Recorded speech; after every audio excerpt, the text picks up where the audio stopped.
एक समय की बात है जब एक छोटे से शहर में एक परिवार रहता था। उस परिवार में नैना, निखिल और उनके बच्चे भी रहते थे। निखिल की बड़ी बहन भी उनके साथ रहती थी, जिसका नाम शीतल था। कुछ महीनों पहले ही शीतल के पति की मौत हो गई थी, इसीलिए अपने भाई भाभी के पास ही वो रहने लगी थी। नैना अपनी ननद शीतल को बिल्कुल भी पसंद नहीं करती थी। वो हर वक्त शीतल को टोंट मारती रहती और परेशान करती रहती थी। एक दिन की बात है जब नैना रसोई में काम कर रही होती है। भाभी, आज मुझे अपनी तबीयत कुछ ठीक नहीं लग रही। अच्छा, फिर आज खाना नहीं बनाओगी? मतलब मुझे बनाना पड़ेगा क्या? मुझे चिंकी के स्कूल भी जाना है, इतना काम है, क्या करूं? नहीं नहीं, ऐसा नहीं है, आप जाओ, मैं कर लूंगी। नैना स्कूल के बहाने घूमने निकल जाती है और शीतल बेचारी तबीयत खराब होने पर भी घर का पूरा काम करती है और खाना भी बनाती है। उसके बाद जब निखिल घर आता है तो शीतल एकदम रो पड़ती है। क्या हुआ दीदी, आप रो क्यों रही हो?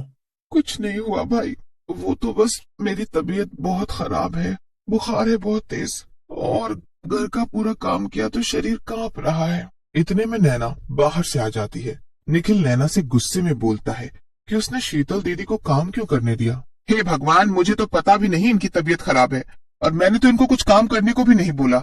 मैं तो अपने बच्चे की कसम खा रही हूँ। शीतल ये सब देखती ही रह जाती है कि कैसे उसकी भाभी अपने आप को बचाने के लिए कसम तक खा गई। बेचारी शीतल खुद ही झूठी बन जाती है और उसका भाई भी उससे गुस्सा हो जाता है। अब नैना रोज ही कुछ न कुछ करके शीतल को बुरा बनाने लगती है।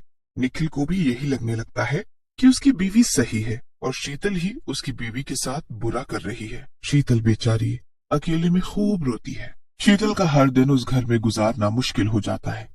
वो हर वक्त नौकरानी की तरह काम करती और फिर भी हमेशा सारी बुराई उसको ही मिलती है। एक दिन हमेशा की तरह शीतल घर के कामों में लगी होती है कि तभी निखिल बाहर से आता है। अरे अरे, क्या हुआ? बड़ा खुश दिख रहे हो। अरे आज मुझे ऑफिस से शिमला का ट्रिप मिला है, हम सब शिमला जा रहे हैं।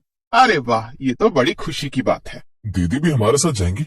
और नैना के तो जैसे तन बदन में आग लग जाती है। अगले दिन सब लोग जाने के लिए तैयार खड़े होते हैं। सब लोग साथ में शिमला के लिए निकल पड़ते हैं। पूरे रास्ते नैना का मुंह सड़ा रहता है। शीतल पूरे रास्ते चिंकी के साथ मस्ती करते हुए जाती है। ये सब देखकर निखिल बड़ा ही खुश होता है। पूरा दिन ड्राइव करने के बाद वो लोग शिमला पहुंच जाते हैं और वहाँ एक होटल में रुकते हैं। चलो आज तो रात काफी हो गई है, तो सब सो जाते हैं, कल सब घूमने के लिए निकल पड़ेंगे। सब लोग उस रात सो जाते हैं। निखिल और नैना एक कमरे में सोते हैं और दूसरे कमरे में शीतल और चिंकी सो जाते हैं। सब इतना थक चुके होते हैं कि गहरी नींद में सो जाते हैं, और शीतल को नई जगह नींद नहीं आ रही होती। वो करवट बदलती रहती है। शीतल को वैसे ही नींद नहीं आ रही होती और फिर तभी उसे किसी के रोने की आवाज आती है। अरे, इतनी रात में ये किस औरत के रोने की आवाज आ रही है? शीतल उठकर जाकर देखती है तो वो खिड़की से झांकती है। होटल के बाहर पेड़ के नीचे एक औरत बैठी ठंड से ठिठुर रही होती है और रो रही होती है। हे भगवान, ये औरत इतनी ठंड में यहाँ क्या कर रही है? ऐसी बर्फ में तो ये मर जाएगी। शीतल जल्दी से कंबल उठाती है और नीचे जाती है। शीतल को कुछ अजीब सा महसूस होता है, पर वो आगे बढ़ती जाती है। जैसे ही वो उस औरत के पास पहुंचती है तो उस औरत के रोने की आवाज शीतल के कानों में चुभने लगती है। वो घबरा जाती है। आप कौन हो? यहाँ इतनी ठंड में क्यों बैठी हो और ऐसे क्यों रो रही हो? शीतल इतना कहती है कि वो औरत तुरंत पीछे मुड़ती है। शीतल के सामने एक भयानक शक्ल की चुड़ैल होती है, जिसे देखकर उसकी जोर से चीख निकल जाती है और वो वहीं बेहोश हो जाती है। ये तो मुझसे डर गई। सुबह होती है और निखिल नैना को उठाता है। दोनों तैयार होकर शीतल के कमरे में जाते हैं तो वहाँ शीतल नहीं होती। ये दीदी मेरी बच्ची को अकेले छोड़कर कहाँ गायब हो गई? नैना चिंकी को जल्दी से तैयार करती है और अभी तक शीतल का कुछ पता ही नहीं चलता। अब सब लोग परेशान होने लगते हैं कि शीतल गई तो कहाँ गई, और ले आओ अपनी दीदी को, उन्होंने तो सबको परेशान कर दिया है। नैना इतना बोलती ही है कि तभी सामने से शीतल आ खड़ी होती है। शीतल के चेहरे पर कोई मुस्कुराहट नहीं होती और न पहले जैसा डर। वो एक मूर्ति की तरह बस। कहाँ थी दीदी आप? हम कब से परेशान हो रहे हैं और आप बाहर से टहल कर आ रही हो। सच में आपने तो सबको दुखी ही कर दिया है।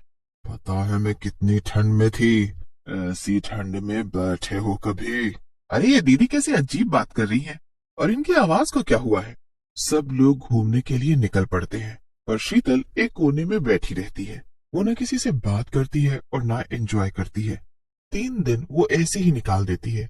उसके बाद सब अपने घर वापस आ जाते हैं। शिमला का ट्रिप था तो बड़ा मजेदार। हाँ सच में, पर दीदी का समझ नहीं आया। जाते टाइम इतनी खुश थी पर अगले दिन से अजीब हो गई थी। वो तो हमेशा से ही अजीब लगती है। सब लोग उस दिन बड़े थक जाते हैं और आराम करते हैं। शीतल अकेली रसोई में खड़ी होती है।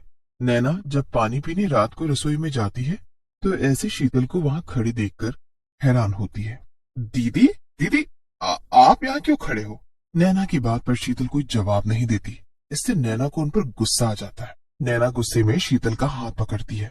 हाथ पकड़ते ही नैना की हालत खराब हो जाती है। शीतल का हाथ बर्फ की तरह ठंडा होता है, एकदम ठंडा। उसके बाद शीतल जैसे ही नैना को मुड़कर देखती है तो नैना की हालत खराब हो जाती है। शीतल एक चुड़ैल के रूप में नैना के सामने खड़ी होती है। चुड़ैल, आजा पकड़ मेरा हाथ। मेरा हाथ पकड़ेगी अब तू? आजा पकड़ना। चुड़ैल नैना का हाथ पकड़ लेती है और नैना ठंड से कांपने लगती है। मुझे छोड़ दो, मुझे छोड़ दो। निखिल, निखिल, अरे मुझे बचाओ।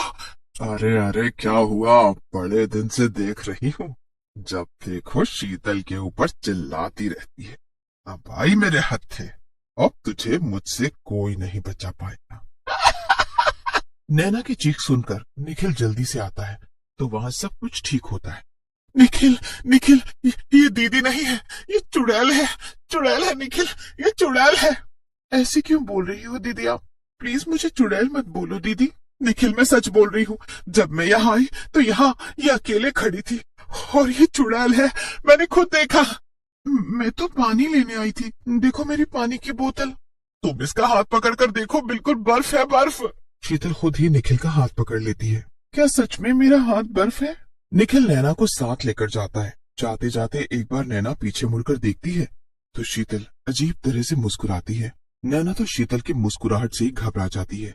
अब अगले दिन जब निखिल ऑफिस के लिए और चिंकी स्कूल के लिए निकल जाती है तो बस नैना और शीतल घर में रह जाते हैं।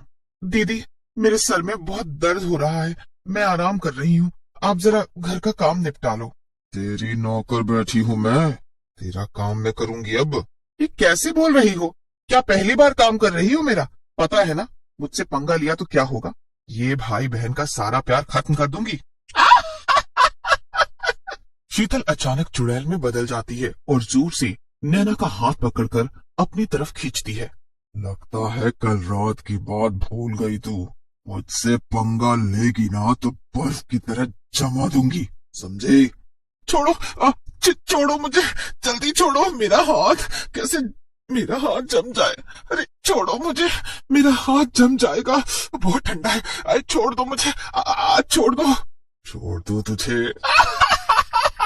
कैसे छोड़ दूं? अभी तो मैं तुझसे गिन गिन कर बदले लूंगी।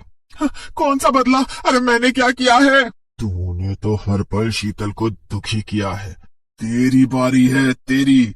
और मैं शीतल नहीं, एक चुड़ैल हूँ। तेरी इस बात पर कोई यकीन नहीं करेगा। चुड़ैल उस दिन नैना से नौकरों की तरह काम करवाती है।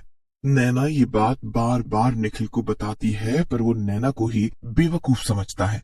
काफी दिन ऐसे ही निकल जाते हैं। चुड़ैल नैना का जीना हराम कर देती है। अब नैना चुड़ैल के डर से एकदम सीधी हो जाती है। फिर एक रात जब सब सो रहे होते हैं तब शीतल के कमरे में 2 औरतों की आवाज आ रही होती है। अंदर शीतल उस चुड़ैल के साथ बैठी होती है। तुम बहुत अच्छी हो। जहाँ इंसान एक दूसरे के दुश्मन बने हुए हैं, वह एक चुड़ैल ने मेरी मदद की। मैं तुम्हारा ये एहसान कभी नहीं भूलूंगी। एहसान तो तुमने भी मुझ पर किया था उस रात जब मैं ठंड से तड़प रही थी और तुम मेरे लिए कंबल लाई। अब मैं जा रही हूँ और तुम आराम से यहाँ रहना।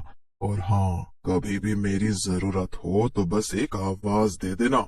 उस रात चुड़ैल वहां से चली जाती है और शीतल के शरीर में कभी प्रवेश नहीं करती। नैना भी कभी शीतल को दुखी नहीं करती और सब ठीक हो जाता।